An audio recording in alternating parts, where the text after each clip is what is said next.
अस्सलामुअलैकुम दोस्तों, आज हम जानेंगे यजीद का शासन काल के बारे में। जब यजीद ने खिलाफत हासिल की तो मदीना, मक्का, कूफा और बसरा के गवर्नर क्रमशः वालिद बिन उतबा बिन अबू सुफियान, अम्र बिन सईद, नुमान बिन बशीर और उबैदुल्ला इब्न जियाद थे। पहले उदाहरण में यजीद ने हुसैन बिन अली, अब्दुल्ला बिन जुबैर और अब्दुल्ला बिन उमर से निष्ठा की शपथ लेने का फैसला किया, जिन्होंने मुआविया के समय में उसे उत्तराधिकारी के रूप में स्वीकार नहीं किया था। इसलिए उन्होंने मदीना के गवर्नर वालिद बिन उतबा को एक पत्र लिखा, जिसमें उन्होंने जल्द से जल्द इन तीन व्यक्तियों से निष्ठा प्राप्त करने और उनसे कोई बहाना स्वीकार नहीं करने की इच्छा जताई। इस कार्य को पूरा करने के लिए वालिद ने अपने पिछले तनावपूर्ण संबंधों को नजरअंदाज करते हुए परामर्श के लिए मारवान बिन हाकम को बुलाया। मरवान ने कहा, उन्हें तुरंत बुलाओ और उन्हें यजीद के प्रति निष्ठा की शपथ लेने के लिए कहो। यदि वे शपथ लेने के लिए सहमत हैं तो अच्छा है, अन्यथा मुआविया की मृत्यु के बारे में पता चलने से पहले उन्हें मार डालो, क्योंकि यदि वे उनकी मृत्यु के बारे में जानें, उनमें से हर एक खिलाफत का दावेदार बन जाएगा और अब्दुल्ला बिन उमर को छोड़कर आज्ञा मानने से इनकार कर देगा, जिसे डरने की जरूरत नहीं है, क्योंकि वह उस प्रकार का आदमी नहीं है जो उठ सकता है या विरोध कर सकता है। वालिद ने अब्दुल्ला बिन अम्र बिन उस्मान को इमाम हुसैन और अब्दुल्ला बिन जुबैर के पास भेजा। उसने उन दोनों को मस्जिद में पाया और उन्हें वालिद का संदेश दिया। उन्होंने उससे कहा, आप वापस जा सकते हैं और हम भी जल्द ही वालिद से मिलेंगे। तब इमाम ने अब्दुल्ला से कहा, मुझे लगता है कि मुआविया मर चुका है और इस असामयिक कॉल का उद्देश्य यह है कि हमें उसके प्रति निष्ठा की शपथ लेनी चाहिए। यजीद इमाम हुसैन ने अपने आदमियों के एक समूह को बुलाया और उन्हें खुद को हथियारबंद करने के लिए कहा। उसने उनसे कहा, वालिद ने मुझे अभी बुलाया है और मुझे लगता है कि वह कुछ ऐसा प्रस्ताव देगा जिसे मैं स्वीकार नहीं कर सकता। उस स्थिति में मैं उस पर भरोसा नहीं कर सकता, इसलिए आपको मेरे साथ आना चाहिए और जब मैं उसके घर में प्रवेश करूंगा तो आप दरवाजे पर ही रहना चाहिए और जैसे ही तुम मुझे जोर से बोलते हुए सुनो तो घर में प्रवेश कर जाओ ताकि वह मुझे कोई नुकसान न पहुंचा सके। इमाम वालिद से मिलने गए और देखा कि मारवान भी वहां था। वालिद ने उन्हें मुआविया की मृत्यु की सूचना दी और यजीद के आदेशों से भी अवगत कराया। इमाम ने कहा, मैं गुप्त रूप से शपथ लेने से निश्चित रूप से संतुष्ट नहीं होऊंगा और चाहूंगा कि मुझे इसे लोगों की उपस्थिति में लेना चाहिए। वालिद ने कहा, हाँ। इस पर इमाम ने कहा, तो फिर आपको कल तक इंतजार करना चाहिए ताकि मैं इस मामले में किसी फैसले पर पहुंच सकूं। वालिद ने कहा, ठीक है, आप अभी जा सकते हैं और कल लोगों के साथ निष्ठा की शपथ लेने के लिए आ सकते हैं। मारवान ने कहा, मैं अल्लाह की कसम खाता हूं कि अगर हुसैन बिन अली निष्ठा की शपथ लिए बिना इस जगह से चले गए तो आपके लिए बिना खून खराबे के उन पर हाथ उठाना संभव नहीं होगा। इसलिए आपको उन्हें शपथ लेने तक हिरासत में रखना चाहिए और उसके ऐसा करने से इनकार करने की स्थिति में तुम्हें उसका सिर काट देना चाहिए। मारवान की बातें सुनकर इमाम अपनी जगह से उठे और कहा, है अरे कमीने, क्या तुम ही मुझे मार डालोगे या वालिद को? अल्लाह की कसम, तुमने झूठ बोला और गुनाहगार बन गए। तब वह चला गया और अपने आदमियों समेत अपने घर पहुंचा। मारवान ने वालिद से कहा, अब जब तुमने मेरी सलाह नहीं मानी तो मैं अल्लाह की कसम खाता हूं कि तुम दोबारा उस पर हाथ नहीं उठा पाओगे। वालिद ने कहा, मारवान, तुम क्या कह रहे हो? तुमने मुझे कुछ ऐसा सुझाव दिया है जिससे मेरा विश्वास खराब हो जाएगा। अल्लाह की कसम, भले ही दुनिया की सारी दौलत मेरे हवाले कर दी जाए, मैं हुसैन बिन अली को कभी नहीं मारूंगा। क्या मुझे मारना चाहिए? क्या वह यजीद के प्रति निष्ठा की शपथ लेने से इनकार करता है? अल्लाह की कसम, मेरा मानना है कि जो कोई भी पवित्र पैगंबर के पोते हुसैन का खून बहाएगा वह न्याय के दिन अल्लाह के सामने बहुत बदकिस्मत और असहाय होगा। मारवान को, जिसे वालिद की बातें पसंद नहीं आईं, उसने उससे कहा, यदि आप ऐसा सोचते हैं तो यह ठीक है। अगले दिन, जो शनिवार 28 रजब 60 हिजरी को था, वालिद ने इमाम को फिर से बुलाया ताकि वह उससे निष्ठा की शपथ ले सके।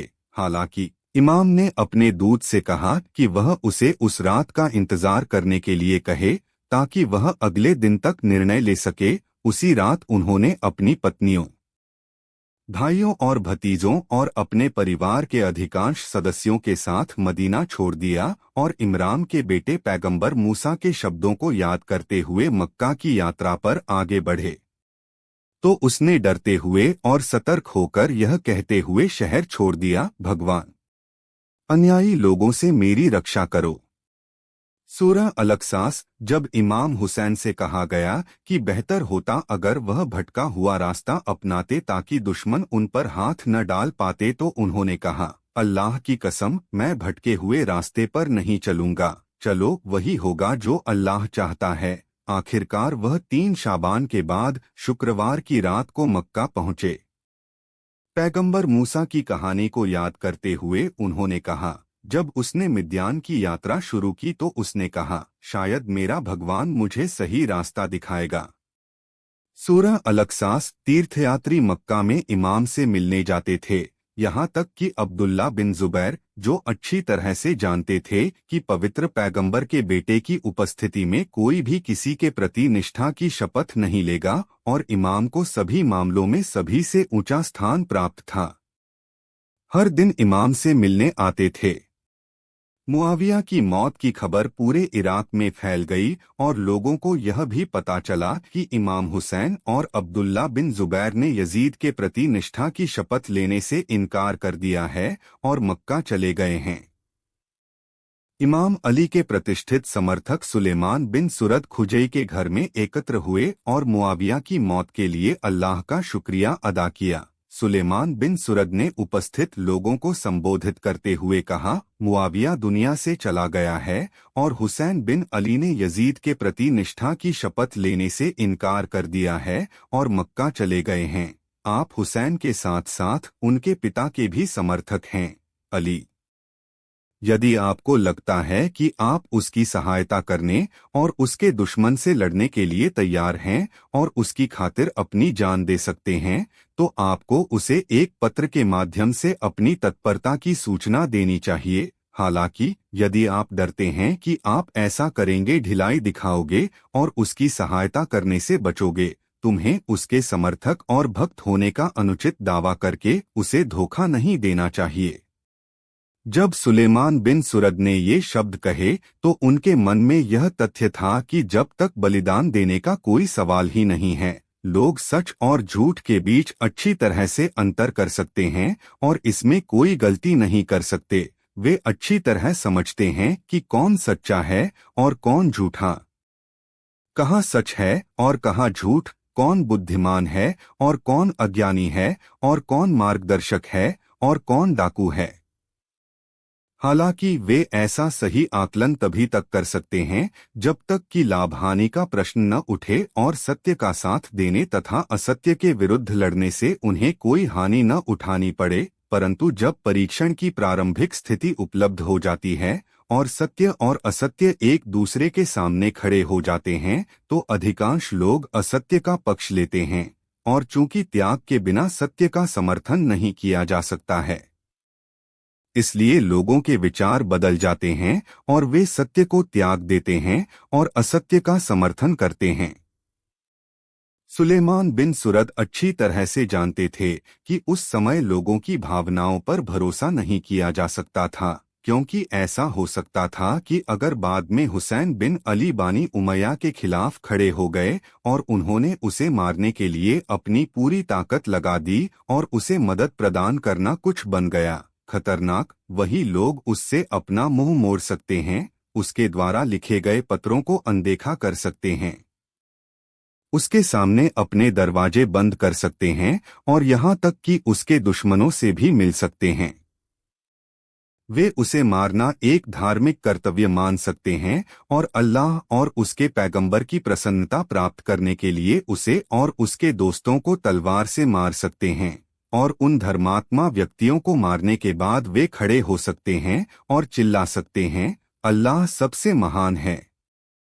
मैं गवाही देता हूँ कि अल्लाह के अलावा कोई भगवान नहीं है, और मैं गवाही देता हूँ कि मुहम्मद उनके पैगंबर हैं, मानो उन्होंने कोई पाप ही न किया हो। यही कारण है कि उन्होंने प्रतिष्ठित समर्थकों को स्थिति समझाई और कहा, अब भी आपको अपने मन में परिणाम का आकलन करना चाहिए और उस स्थिति की कल्पना करनी चाहिए जो उत्पन्न होने वाली है, और फिर निर्णय लें कि क्या आप उसे अपनी सहायता के लिए आशान्वित कर सकते हैं, और पूर्ण विश्वास और अंतिम दृढ़ संकल्प के साथ उसे इराक में आमंत्रित करें। ऐसा नहीं होना चाहिए कि आज जब आपकी भावनाएं भड़के तो आप पत्र लिखें, अनुबंध करें और शपथ लें और अल्लाह के पैगंबर के बेटे को अल्लाह के पवित्र स्थान से इराक में खींच लें, लेकिन कल जब दुश्मन उसे घेर लेंगे और उसे मजबूर कर देंगे। निष्ठा की शपथ लेने या अपना सिर खोने के लिए आपको उसे छोड़ देना चाहिए और अपने द्वारा किए गए वादों को भूल जाना चाहिए। प्रतिष्ठित समर्थकों ने एक स्वर में उत्तर दिया, हम जिहाद करने और बलिदान देने के लिए तैयार हैं और अपने इमाम के लिए अपनी जान दे देंगे। इस पर सुलेमान ने कहा, उस स्थिति में आपको इमाम को एक पत्र लिखना चाहिए। इसलिए उन्होंने इस प्रकार एक पत्र लिखा, अल्लाह के नाम पर, दयालु दयालु।